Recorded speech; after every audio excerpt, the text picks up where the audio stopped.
أرسط زينا تكالات ميديان أنكحثن أب مصنع سلام ممصاء لمعاتن ديمقراسن زغبا انغدا كصاواتات سبيت كم زغبر تغليصو كوميشن حربنياتا تግራይ بمخنيات معالت سماتات نسلسمي سدراس وات 15 مليون بر ገንዘባውን ነዋታውን ሓገዝ ከም ዘበርከተ ተገሊጹ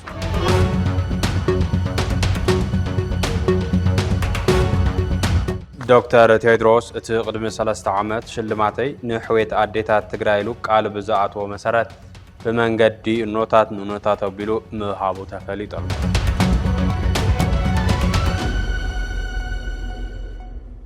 ሰላም ጥዕና በለይ ክቡራት ተኸታተልትና ኣድመጽትን ቲቢኤስ ቴሌቪዥን ዜና ብራኸ ጀሚሩ ኣሎ ንኽትከታተሉና ብኽብሪ ንዕድም ሓቢረኩም ጸንሕ በላይ ኢሳያስ ፈለማው ትካላት ሚድያን አንቃሕትን ኣብ ምጽናዕ ሰላም ምምጻእ ልምዓትን ዲሞክራሲን ዝግበአ እንግዳ ክጻወታ ትጽቢት ከም ዝግበር ተገሊጹ ትካልና ቲቢኤስ ቲቪ መሰሲ አርፒፒ ዝተባሃለ ዘይመንግስታዊ ትካል ብጥምረት ኣብ ዘካየዶ ግዳ ሚድያ ኣብ ሰላምን ልምዓትን ትግራይ ዝጥምት መድረኽ ትግራይ ኣብ ናይ ህልውና ሓደጋ ኣብ ዘላትሉ ኣብ ዝሕዝ እዋን ትካላት ሚድያን አንቃሕትን መድረኻዊ ሓላፍነት ኣለዎም ተባሂሉ መሳርሕትና ኣበል ጉዕሽ ዝለኣኸልና ጸብጻብ ከም ዝስዕብ ክቐርብ እዩ ያነ ለበላይ ኩራትን ኩራትናን ከመይውልኩም እዚ ካብ አዲስ አበባ ዝመሓላለፍ ዘሎ ምድላውና እዩ ኣብ አዲስ አበባ ሆቴል ሃርመን ሎሚ ሲአርፒፒ ምስ ቲቢኤስ ቲቪ በሓባር ብምዃን ዝሰናድኦ ሓደ ናይ ሚድያ ፎረም ኣሎ እዚ ፎረም እዚ ብዋናነት ሰላም ልምዓት ዲሞክራሲ ኣብ ትግራይ ግደ መራኸብቲ ማዕኸናትን ማሕበረሰብ ዘንቁሕ አካላትን ዝብርስ ዘሎ እዩ እዚ መድረኽ ዛሬ ተሰበሰብነው ወሳኝ በሆነ አስቸጋሪ የታሪክ ምዕራፍ ላይ ነው የትግራይ ህዝብ ሊገለጽ የማይችል ከፍተኛ ስቃይን አሳልፏል ግጭት መፈናቀል የጸጥታ ጦት ኢኮኖሚ መቃወስ የተቋማት መፈራረስና ሰብአዊ ቀውሶች የህዝባችን የዕለት ተዕለት ፈተናዎች ሆነዋል ቤተሰብ ፈርሷል ማህበረሰቦች ተፈናቅለዋል ወጣቶች ውድ የትምህርት የሥራና የተስፋ ዓመታትን አጥተዋል እናቶችና አባቶች ማንም ህዝብ በድጋሚ እንዲሸከመው ሊጠየቅ የማይገባው እጅግ ከባድ ሸክም ተሸክመዋል ሆኖም ግን ኣብ ዙርያ ሚድያ ዝሰርሑ ዝተፈላለዩ ትካላት ኣካላት ከምኡውን ብማሕበራዊ ሚድያ ዝነጥፉ ማሕበረሰብ አንቃሕቲ ወገናት እዮም ተረኺቦም ዘለዉ ኣብ መንግስቲ ኢትዮጵያ ዝተፈላለዩ ናይ ስራሕ ሓላፍነት ዘለዎ ኣካላት እውን ምስ እዚ ናይ ሚድያን ኮሚኒኬሽን ዙርያ ዝምልከቶም ኣካላት ተረኺቦም ኣለዉ ንኣይተ ጌታቸው ረዳ ሓዊሱ ማለት እዩ እዚ መድረኽ እዚ ብዋናነት ትግራይ ሕዚ ዘላቶ ኩነታት ብመንፅር ሚድያ ክረአ እንከሎ ካብቲ ዘላቶ ሓደገኛ ኩነታት ማሕበረሰባዊ ቅልውላው ናይ ድሕረ ኩናትን ሕዚ እውን አንጸላሊዋ ዘሎ ኩናትን ንምውፃእ ሚድያ ክገብርዎ ዝግባእ ግደ ዝምልከት እዩ ሰላም ዲሞክራሲና ልማት ስንል መሰረቱ የሚጀምረው ህግና ስርዓት ይመስለኛል እንደዛም ነው ስለዚህ ልናመጣ የምንፈልገውን ስርዓት ልናመጣ የምንፈልገውን ሰላም ዲሞክራሲ ከራሳችን መለማመድ በዛ መንገድ ደግሞ ራሳችንን መንቀሳቀስ ይገባናል አንዱ እሱ ነው ከዛ ይጀምራል በዛ ውስጥ የኛ ቢሮ ክፍት ነው በየትኛውም ጊዜ ብትመጡ ታገኙናላችሁ እዚህ ውስጥ የተወሰናችሁት ጋር ኦሬዲ ግንኙነት አለን እዚ ዝተፈላለዩ ወገናት ዝተረኸቡ እንትኾኑ ዮናታን ተስፋይ ምክትል ዳይሬክተር በዓል ስልጣን ብሮድካስት ኢትዮጵያ ኣብዚ መድረኽ እዚ ተረኺቡ ግደ ሚድያ እንታይ ክኸውን ኣለዎ ዝብል ስፍሕ ዝበለ መብርሂ ሂቡ ኣሎ ብፍላይ ኣብ ትግራይ ዘለዋ ትካላት ሚድያ ካብዚ ትካል እዚ ፍቓድ ወሲደን ዝሰርሓ ትካላት ምስዚ ትካል እዚ ሓቢረን ዝተፈላለዩ ጉዳያት ብሓባር ከም ዝሰርሓ ብመብርሂኡ ገሊጹ ኣሎ ኣይተ ዮናታን ተስፋይ ንሱ እንታይ እዩ ዝብል ሚድያ ብሞያ ክምራሕ ንሰላም ክሰርሕ እንድሕር ኮይኑ ከምዚኦም ዘሎ መድረኻት ብጣዕሚ ኣገደስቲ እዮም ይብል ሚድያ ብቐንዱ ሕብረተሰብ ካብ ሓደ ዝሓመቐ ኩነታት ናብ ዝሓሸ ኩነታት ንምሽግጋር አንደበት ሰላም ኮይኑ ክሰርሕ አንደበት ልምዓት ኮይኑ ክሰርሕ ናይ ዲሞክራሲ ናይ ፍትሒ ባይታ ንምምችቻው ዝካሎ ክገብር ኣለዎ ዝብል ሰፊሕ መብርሂ ዝሃበሉ እዩ የነዚህን ሁላ የሚሰራጩ መረጃዎች በተቻለ አቅም ጊዜውን ሁኔታውን ያገናዘቡ መሆን ይኖርባቸዋል የምንፈልገው ሰላም ዲሞክራሲ ልማት ከሆነ ያንን ያገናዘበ ያለንበትን ሀገር ሀውድ የቀጠናውን ሁኔታ ከግምት ያስገባ መሆን ይኖርበታል ሶ እንደዛ ሲሆን ከስሜት ወጣ ብሎ ማሰብ ከስሜት ወጣ ብሎ ማሰብ ብቻ ሳይሆን ደግሞ በተቻለ አቅም ያለውን ሁኔታ መቀየር የሚያስችል ኢንፍሉዌንስ መፍጠር ያስፈልጋል። በተመሳሳሊ ናይዚ መድረክ እዚ ናይ ክብሪ ጋሻ ኮይኑ ዝተረኸበ ኣብ ጉዳያት ምብራቅ አፍሪካ መኻሪ ቀዳማይ ሚኒስትር ዝኾነ ጌታቸው ረዳ ጌታቸው ረዳ ኣብ ትግራይ ዘሎ ኩነታት ብስፍሓት ዘብርህ እንትኸውን ኣብዚ እዋን እዚ ተወሳኺ ኩናት ተወሳኺ ቅልውላው ዘይግብኦ ህዝቢ ምዃኑ ብዝተፈላለዩ ኣብነታት ከብርህ ተራእዩ እዩ። ትግራይ ዝነበራ ፀገም ንምምካት ከቢድ መስዋዕቲ ከም ዝኸፈለት መኸተ ከም ዘካየደት በቲ መኸተ መሰረት ድማ ህዝቢ ትግራይ ንመሰሉን ክብሩን ኢሉ ዝኸፈሎ መስዋዕቲ ዝዝከርን ዘየናስሕን ምዃኑ ብስፍሓት እንትገልጽ ተራእዩ እዩ። በተመሳሳሊ በዚ ናይ መኸተ ስርሒት ዘየቢሉ ዝተበጽሐ ውዕል ሰላም ፕሪቶሪያ ከም ሓደ ናይ ንኡስ መድረኽ ዓወት ተገይሩ ዝውሰድ ምዃኑ ኣብ መብርሂኡ ገሊጹ ኣሎ ኣይተ ጌታቸው ረዳ። እንተኾነ ጸጋታት ፕሪቶሪያ ብኣግባቡ ተጠቒምካ ናብ ዝግባእ ረብሓ ምውዓል ሰፋሕቲ ሽግራት ከም ዘጋጠሙ እዚ ተሰማማዕቲ ውዕል ፕሪቶሪያ በብወገኖም ዘለዎም ጸገም ምዃኑ ኣብ መብርሂኡ ገሊጹ ኣሎ። ብውሱን መልክዑ ልዒሉ ከም ኣብነት እውን ክረአ ኣለዎ ኢሉ ዘልዕሎም ናይ ተፈናቐልቲ ምምላስ ጉዳይ እዩ። ተፈናቀልቲ ናብ መረበቶም ንኽምለሱ መንግስቲ ፌደራል ዝከኣሎ ኩሉ ገይሩ እዩ ዝብል እምነት ከም ዘለዎ ኣብቲ መድረኽ ገሊጹ ኣሎ። ካብቲ ቁልውላብ ንግዲ ክረኽቡ ዝደልዩ ኣካላት ውዕሊ ሰላም ፕሪቶሪያ ብኣግባቡ ብሙሉእነት ብዝተተሓዘሉ ግዜ ሰሌዳ ንኸይፍጸም እንቅፋት ኮይኖም ክብል ከም ዝጠቐሰ ኣብቲ መድረኽ ንምርዳእ ክኢልና ኣለና። ግን አንፎርቹኔትሊ ስለ ልማት ኢንፋክት ለዲሞክራሲም ለማውራት የሚያስችል ቁመና ላይ ስለሌለን ዋናው ትኩረታችን በሰላም ቀጥሎም አትሊስት ሰላምን ለማስቻል ፈለግንም አልፈለግንም some modicum of democratic exercise ስለሚያስፈልግ እሱ ላይ አርገን ብንወያይ የሚሻል ነው ይመስለኝ።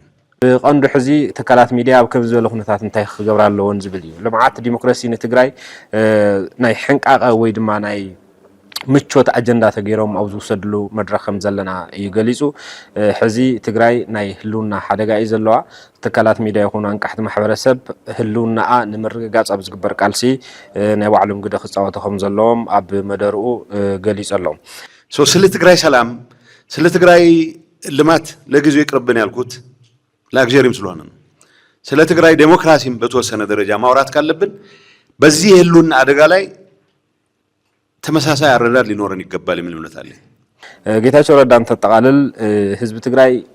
ዝግብኦ ሰላም እዩ፣ ህዝብ ትግራይ ዝግብኦ ልምዓትን ዲሞክራሲን እዩ። ስለዝኾነ ኩሎም ኣብ ጉዳይ ትግራይ ኢድ ዘለዎም ፖለቲካዊ ይኹኑ ዘይፖለቲካዊ ትካላት ከምዚ ዝበለ ናይ ሚድያ ትካላት ሓዊሱ ሲቪልን ሲቪክን ማሕበራት ጉዳይ ሰላም ቀዳምነት አጀንዳ ሰሪዖም ክሰርሑ ከም ዘለዎም እንትገልጽ ተራእዩ ኣሎ። ናይ ጥፋት ተፈጽም ናይ ሄድኩበት አካሄድ ስህተት ሲሆን ማጋለጥ መቻል አለባቸው። ስም ሊያስፈራን አይገባም። ብዙ ሰው ከፌደራል መንግስት ጋር መስራት ፕሪቶሪያ የፈረምኮ ከፌደራል መንግስት ጋር መስራት ነው እንደዛ ነው የሚለው። ኣብዚ መድረኽ እዚ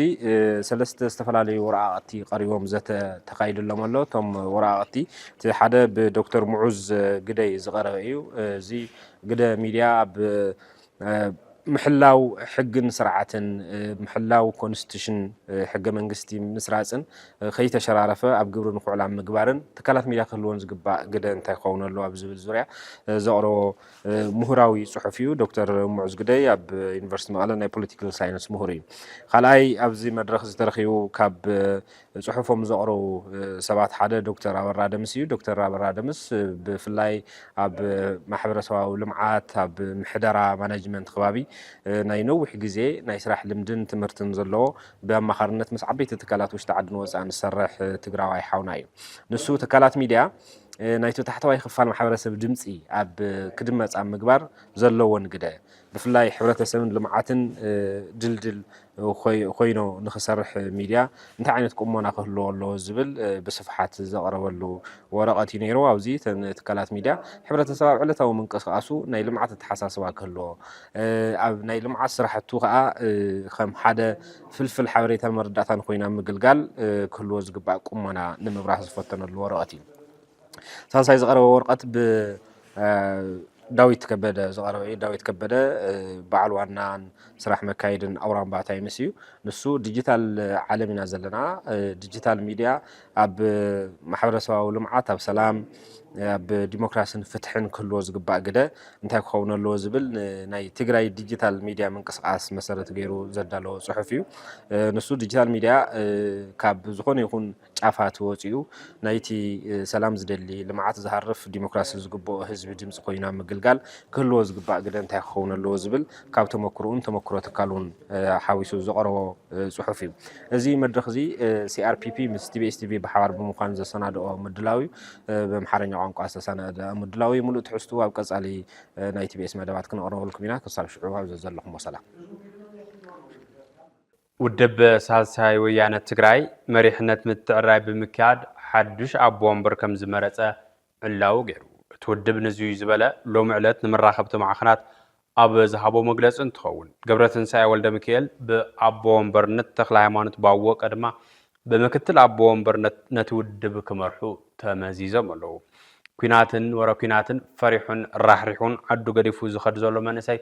ብዙሕ ከም ዝኾነ ኣብቲ መግለፂ ዝተገለጸ ኮይኑ እዚ ዘይከኣልን ዓደላትን ዝበለን ድማ ብግዲ ገፈፉ ከም ዘለዉ ኣብቲ መግለፂ ተመላኺቱ ተወሳኸለና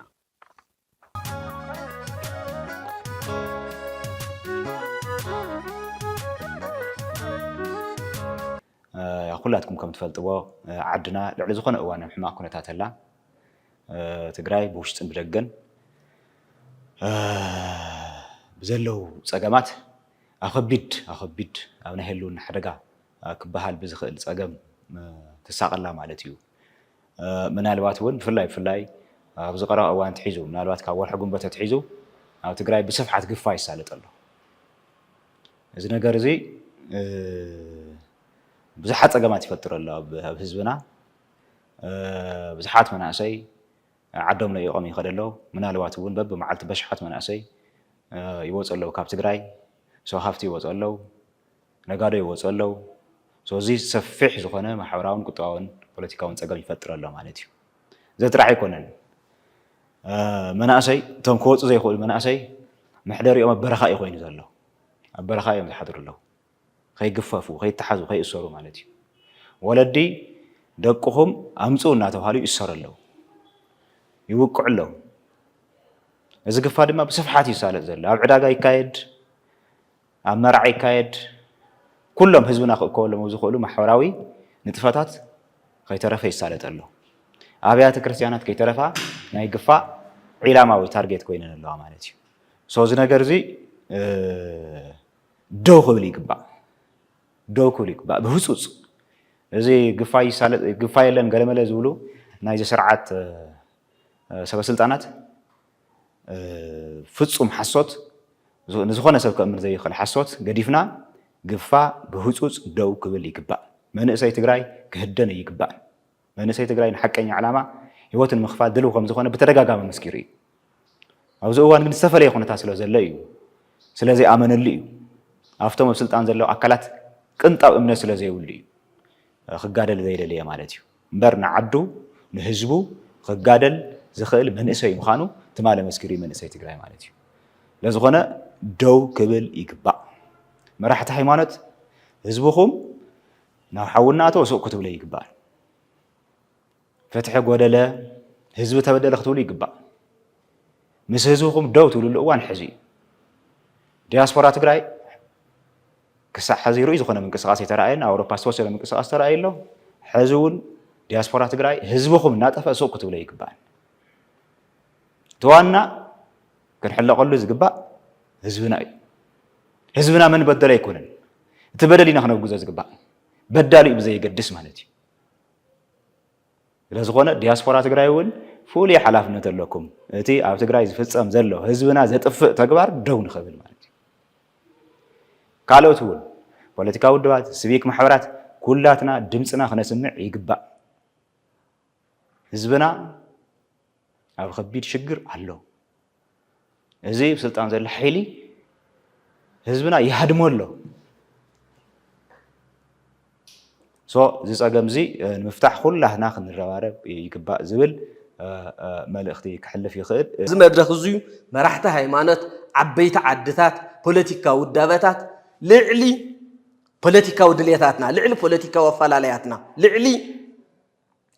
ውልቃዊ ድሌታትና ናይ ትግራይ ምህላው ቅድሚያ ጌርና ኣብ መንጎ ተጋሩ ዝዋጣዋጥ ዘሎ ናይ ብረት ግጭት ጠጠው ንኸተብሉ መንእሰይ ናተገፈፈ ደንጊጹ ፍቐዱ ዓለም ዝብተን ዘሎ መንእሰይ ትግራይ ተራጋጉ ዓዲ ኸድሕን ኣብ ዓዲ ክሰርሕ ዓዲ ኸልምዕ ዓዲ ክከላኸል ዘኽእል ባይታ ንኽትፈጥሩ ይዋኑ ሕዝዩ ኮሚሽን ሓርበኛታት ትግራይ ብምኽንያት መዓልቲ ሰማዕታት ን300 ስድራ ስዋኣት 15 ሚልዮን ብር ገንዘባውን ንዋታውን ሓገዝ ከም ዘበርከተ እቲ ኮሚሽን ዕላው ገይሩ እቲ ሓገዝ ተገበረ ምስ ቢሮ ትራንስፖርት ብምትሕባር ኣብ ምጉዓዝ ካብን ናብን ካብ ተጓዓዝቲ ብኢቲኬቲንግ ክሳብ ሕዚ ብር 8 ሚልዮን ካብ ዝተኣከበን ካብ ዓብዪ ጉያ ድማ ብር 7 ሚልዮን بدمر بر 15 مليون بجت تجبره حمشاي زور حاجز مخان تحبيرو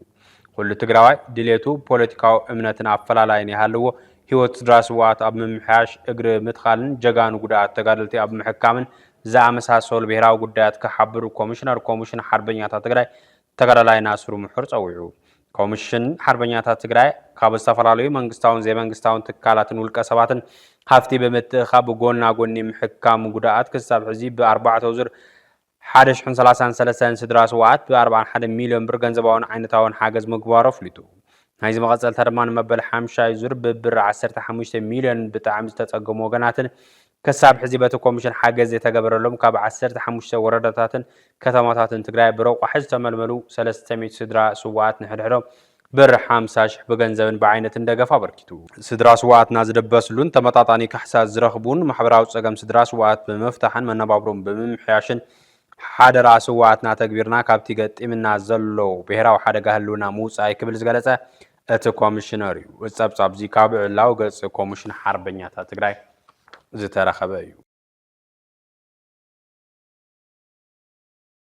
وانا دايركتور ودبت عن عالم دكتور تدروس أدحانوم استشلموا عالم لخاو الشلمات عديتا تقراي مهابو حوية نوتات نكرقاقسن تعنا ركا نسيونك حلون زي حق زيو تباهلو دكتور تدروس اتقدمي 3 عامات شلماتي نحوية عديتا تقرايلو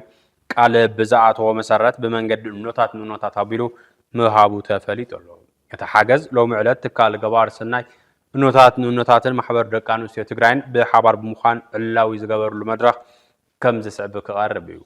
لحزب عالم دمص بمخان انفلطو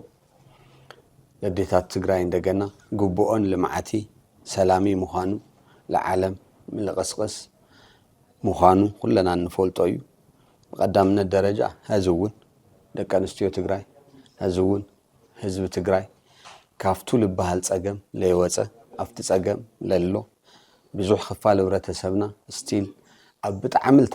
تبتعطسي أب صقم خونتات أب معقوبي بوتاتات للو كفدرال كمنصل غبو هفتي أب لي يمصلو مدحانيت أب لي يغنيلو ندادي أب لي يولو تግራይ بتعمي أب لخفأ خونتات إلوون حدقا بتعمل بلنصاللو خونتات خوينا عينازوي خونتات زينة كناونو لنا دكتور تدروس يخون ملع ناي عالم حزبي زخونتات زي ترديو لملكتو ناي عالم تكالات لملكتو ناي عالم حزبي او غنزن اديتات زياتن كون دمص كسمع نغرات كله بسرعات بهجي بزتا كفتح بمغوار اتوللو صقمنا تغاددك يخونس كاو غزي لا تقالل الخدلو منغدي كفتر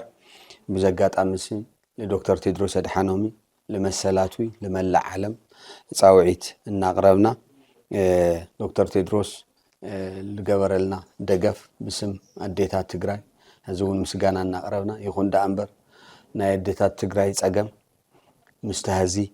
أو زكل الخوان نسرح لنا تكالات إنه هو لنا دقف أمزو كاب بحري بيجلفها لبها عينت سلا الخوانة تتأناخيرو عالم كله قول حتى هو صقمن فتحنا لاو لمعات እንሻጋገረሉ መንገድ ኮን ሁሉ ጻዕርክ ገብር ላተመነና ዶክተር ቴድሮስ ውን ጻውዒትና እዚ አብልቱ ለጀመሮ አጠናኺሩ ከዲ ክድግፈና ጻውዒት ለመቅራብዩ እዚ ከምዚ ኢሉ እናሃለወ ህዝቡን አዴታት ትግራይ ሰላምን ልምዓትን እየን ዝደልያ ከም ዝበሎ ህዝቡን ድሌት አዴታት ትግራይ ሰላምን ልምዓትን እዩ ግን ድማ ህዝቡን ኣብ ከቢድ ጭንቅን ኣብ ከቢድ ስግኣትን እየን ዘለዋ ደቂ ኣንስትዮ ትግራይ ህዝቡን ኣብ ሰላማዊ ኩነታት ኣይኮናን ዘለና ብኩለ መዳይ ኣብ ሽግር መከራ ኢና ዘለና ማለት እዩ ስለዚ እዚ ፀገም እዚ ዓለም ክፈልጠልና ህዝቡን ህዝብ ትግራይ ብፍላይ ድማ ደቂ ኣንስትዮ ትግራይ ሰላምን ልምዓትን እዩ ትምኒተን ኩናት ኣብ ዝኾነ እዋን ተመኒየን ይፈልጣን ስለዚ ህዝቡን ዘንጸላሉ ዘሎ ሓደጋ ብሰላማዊ መንገዲ ክፍታሕ ዶክተር ቴድሮስ ብዘለዎ ዓለማዊ ፍልጦን ብዘለዎ ብቕዓትን ድምፂ ክኾነና ከም ቀደሙ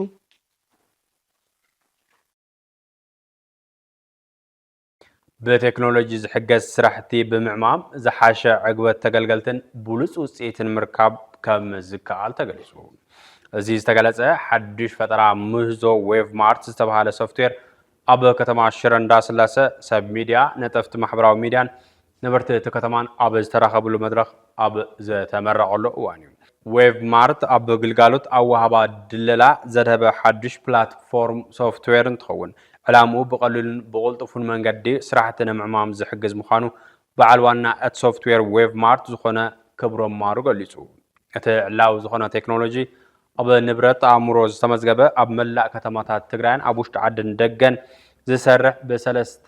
ዓይነታት ቋንቋ ማለት ውን ትግርኛ አምሓርኛን እንግሊዝኛን ዘተዳለወ ይተባይሉ ተወሳኸለና አፕሊኬሽን ዌብሳይት ዝሰርሕ ኮይኑ ሰለስተ ዓይነት ቋንቋታት ዝተዳለወ በትግርኛ አማርኛ በእንግሊዝኛ ዝተዳለወ ኣብ ኩለን ከተማታት ትግራይ ዝሰርሕ ፕላትፎርም በተምሮ ዝተተሓዘ ፕላትፎርም ኣብ ውሽጢ ዓድን ወፃን ኮይንካ ትጥቀመሉ ቅልል ዝበለ ስርዓት ድለላ ዘዝምን መስርዕ እዩ መጽናዕታዊ ከይዲ ዝምልከት ሞያን ክእለትን ዘለዎም ሓፈሻዊ ርድኢትን ብምውሳድ ዘዳለናዮ ፕሮግራም ሕቶን ርኢትን ብምቕባል ካልኣይ ዙር እዚ እውን ሕቶን ርኢትን ናይቲ ዝተሰርሐ ብምግምጋም እርማት ብምውሳድን ኣማዕቢልና ዘዳለናዮ ፕሮግራም እዩ ዝፈትሖ ፀገማት ዝምልከት ኣብ ድለላ ስርዓት ዘጋጥሙ ፀገማት ግዜ ብኽነት ዘይስሩዕ ሓበሬታን ርክብ ክፍተት እዚ ማለት ግዜ ብኽነት ሓያል ድኻም ምቅላል ይሕግዝ ንወፃእታት ጉዕዞ ዘይስሩዕ ሓበሬታን ምውጋድን ንኣገልግሎት ኣወሃባ ድለላን ምዝማን ዝሕግዝ ሓድሽ መንገዲ ምዃኑን ፍልይ የብሎ ቀጻለ ድማ መንግስታዊ ድጋፍ ብዘለዎ ምስ ሕጋውያን ደላሎ ብምትእሳር ንምስራሕ ኣብ ከይዲ ምድላው ንርከብ ሓማስ ምምሕዳራዊ ጋዛ ምፍራሱ ዕላው ገይሩ ሓማስ ነቲ ብመንግስቲ ኣሜሪካ ንዝምራሕ መሰጋገር ኮሚቴ ፍልስጤም ከረክቦ ድልው ምዃኑ ሓቢሩ ኣሎ ሓማስ ነቲ እስራኤል ኣብ መስርሕ ድርድር ከም ቁልፊ ነጥቢ ትቆፅሮ ጉዳይ ምፍታሕ ኣፅዋር ኣብ መግለፂኡ ኣይካተተን እስራኤል ኣብዚ እዋን እዚ መጥቃዕታ እንተቐፂላ መሊሳ ምስ ፕሬዚደንት ዶናልድ ትራምፕ ትጋጮ ምዃና መራኸብቲ ማዕኸናት ይፅብፅብ ኣለዋ ሓማስ ማሕበረሰብ ዓለም መሰረት እስምምዕና በተግባር ንክኣቱ ዝፀውዕ ድማ ሓላፊ ቤት ጽሕፈት ሚድያ ምምሕዳር ሓማስ ኢስማኤል አልተውህባታ ኣረጋጊጹ ዋላ እኳ እቲ ብፕሬዚደንት ዶናልድ ትራምፕ ዝተመስረተ ቦርድ ሰላም ንክሰርሕ ኣፍ ደገ ክፉት ምዃኑ እንተባሃለ እስራኤል ግን ሕቶታት ተልዕል ከም ዘላ ተሓቢሩ ሚኒስተር ጉዳያት ወፃኢ እስራኤል ጌዲዮን ሰዓር እውን ነቲ መግለፂ ሓማስ ከም ዝነፀጎ ተፈሊጡ እቲ ሚኒስተር ሓማስ ነቲ ኮሚቴ ዕጥቁ ከየውረደ ዕጥቁ ዝፈትሓሉ መንገዲ ንምድላይ ስራሕ ክጅምር በሪ ከፊትሉ ክብል ተዛሪቡ ኣብ መወዳእታ ቲቢኤስ ቲቪ ስሩዕ ፈነወ ካብ ጀመረሉ እዋን ፈሊሙ በቦርሑ ፍሉይ ናይ ትኩረት አንፈትና ነፀረ ዜናን መደባትን ቀሪጹ ኣብ ምፍናው ጽንሑ ይዝከር እዚ ሒዝናዮ ዘለና ወርሒ ሰነ ኣብ ትግራይ ንዝሓለፉ 5 ዓመታት ዝቐጸሉ ዓበይቲ ህዝባዊ ፀገማት ሕዝቡን ስፍሓትን ዕምቆትን ወሲኾም እንትኸዱ እንዕዘበሉ መድረኽ ኮይነሉ ሕዚ ድሕሪ 50 ዓመት ምጅማር ጽንታዊ ግን ድሕሪ 30 ዓመት ምፍራም ስምምዕ ፕሪቶሪያን ተማታ በክንዲ ዝእለዩ ንሃረይ ወሲኾም ይኸዱ ምህላዎም ንምፍራስ ክብሪ ብሄር ንምህሳስ ድሙቕ ታሪኽን ንምብታን መንነታውያታን ትግራይ ምክንያት ኮይኑ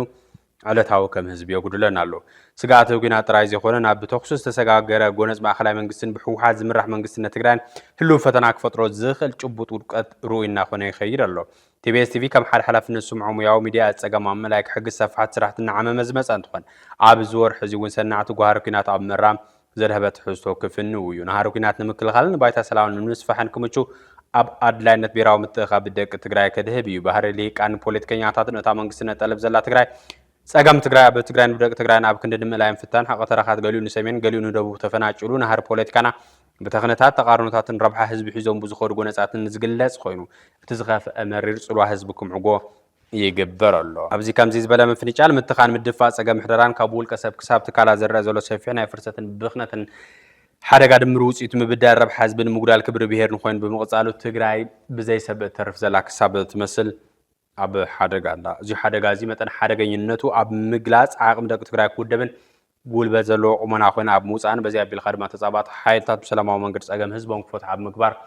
تخرج كنا جبرنا نلو منه. ويا خانا أدماوي مدميز خونا وقع متاي أنا صبوا أي مسلني تخكلي كن تعكس عندنا أو كل شعبكو لك كلي تجد هذا فيدرال منقصي حلفنا له ناتجراي زوس part of فيدريشن تخوينو فيدرال منقسمون حلفنا له جي مالت شو خنا وقعتي خك في التحلو مالتي يخوني بناتنا أمنت نتيو عنتو الخزيان وحداتي أنت فتير هون كله بس القول سواتي بزح إذا قد سيهون أوزي تمحرسة توديو تخالي وأنت تدقفو ناتجراي قداي عندنا ناتجار طرح قداي كوني يقول ناخذ إثيوبيا وكوني له بريتوريا سمعت بعالم أفريقيا حولت التحاور وقل بزحت من عالم من قصاتون يهونتا زهولي سلازي سو أنت مفتاري سو أنت تفتيرنا كاوزي ونوص له خناتات كلي خيلي توانا قن أنا تنبهلا زندقبل على صراحتي حدا جنيا هاتين سو تحنت نزو جوجلو ونطعم على المسلني يا متحمام نقدر المسس له بعرف فريحنا يوم تمز عمط ولا نقدر فريحنا إله ولا له سو حدا حتى نذكر قص له حتى النت كأن كفت مع على محارس الجمر مالتي كاو حليف قلت خالي أكلون ناتجراي سلام زج إنه تجراي فتاو تجراي كل محارسة إثيوبياويون أو زيك حق زلوي فيدرال منقسمون أو زيك حق زلوي كله إنه على سرح يسرحي تجرايون على سرح سرح له نتجراي فوتو خالي أكلون حق زلوي تجراي له بقى تود من قصقاس قبر اللوي كوينات بصرو كوينات كم تجراي كتلي تخلي على قال يدقاس خلك كايو تجراي كوينات تجميرش تجراي تاعت قوني سوزي زي دبنا زي كقلها له زق اسرح كلنا كنسرح لنا احنا كم سمرت بارتول او يسرح مستم خالتون سو ينسرح لنا زيك نكجبر جن بقى محبرسك ودبلو توديو صعنت كفتر له تخالي اكلون تخالي اثيوبياوين او زوج لذيس خبيت صعنتون كجبر له زي تاي كون لقال بقى سو مال قال فلايتنا عالم محبرسك بزح شي حزقنا طيت تسويعي مال طيت مسمعها كان مغياي غانا انا هالي بقى زربش الاكل من مخانوس بقلص قمطله بقلص قانقا مالتي بقلص قانقا تقاميتو تحتاتنتو كرغاغصلو زي ندحلي زغبره ياو تخص مستسمع وشعيتو هبدي تحساسنا قالت لها ترجم يهلي اند بتግራይ دحر بتوجه نغرات مستقال كان مغويا دحر خاز قلت لي لها اي ثينك تو كل سنه سلام حيلي بحد توديون بزو او شغل زفطر زل اكل صقع كتحزو يزغبا